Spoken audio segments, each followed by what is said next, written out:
Hello everybody, so today is July 3 and the message for today is this. Our relationship to Jesus should be mimicking our intimacy with our husband, not just with our husband, but also sa ating close friends, sa ating BFF, or sa sino mang close natin na tao. Sa aming marriage, we're so close. Like, kilala kong maigi ang aking husband. Kahit hindi siya magsalita, alam ko kung galit siya. Kahit hindi siya umimik, alam kong may iniinda siyang sakit physically. Kahit hindi niya i-share, alam kong may iniisip siya. So, ganun ko siya kakilala. And it doesn't happen like an overnight. Hindi ko siya nakilala ng ganon dahil lang sa isang gabi or maybe like just instant. It's a product or a byproduct of me being with him for 20 years. It's definitely a product of our constant communication, talking to each other, listening to each other. And I believe that is also the same type or kind of intimacy na gusto ni God para sa atin. Gusto niya parati tayong kausap, gusto niya parati tayong kasama at parati tayong nakikinig sa Kanya. Now, going on a Sunday's church is not enough. It's good, but it's not enough because God will check your heart more than your church attendances.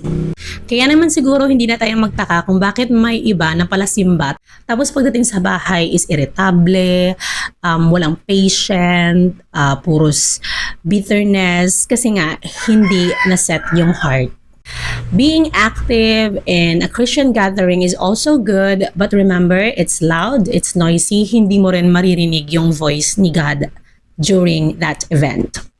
And playing worship music is also very good, but remember, it doesn't transform your heart into something else or something like a heart of Jesus. In the Bible, usually righteous people like Noah, Moses, at marami pang iba, God spoke to them and God talked to them during quietness, silent and stillness. Kasi God's love language is quality time. And the only time that He can talk to you is your morning time alone. That's why I really urge you to read your Bible, to have a devotion sa Kanya, especially early in the morning. Like this one, na may tila ako ng manok. And then I realized the same pala kami ng love language ni God. Yung love language ko is quality time rin. Like, gusto ko, dinidate ako ng husband ko. Gusto ko pag nag-date kami, walang distraction. Ayaw na ayaw ko yung tumitingin siya sa cellphone niya at alam niya yon. Ayaw ko rin na tumatawag siya sa mga client while we're on date. Ang gusto ko is like deep conversation about our marriage, our relationship, our children, our plans. Yun yung gusto ko kasi nga, yun yung love language ko, quality time. Ayoko ng distraction. Ayoko ng divided attention. Yeah. And because God's love language is quality time, I understand and I totally get it. And I gave it to Him.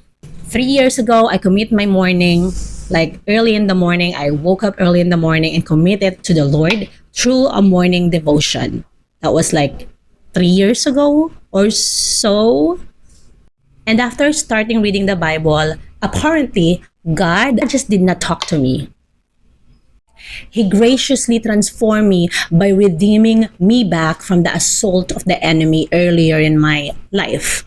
Kasi nung 13 years old ako, namatay yung mother ko and I was an only child. And then, napunta ako sa kahit na sinong kamag-anak and it was really, really hard. And also, I grew up not knowing Jesus. Wala nga sa memory ng aking childhood na nagsimba ako kasama ng aking mga magulang. So, ganun yung aking background.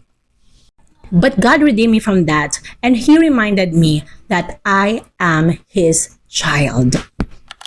That's why read your Bible and pray every day. Bye! See you next time!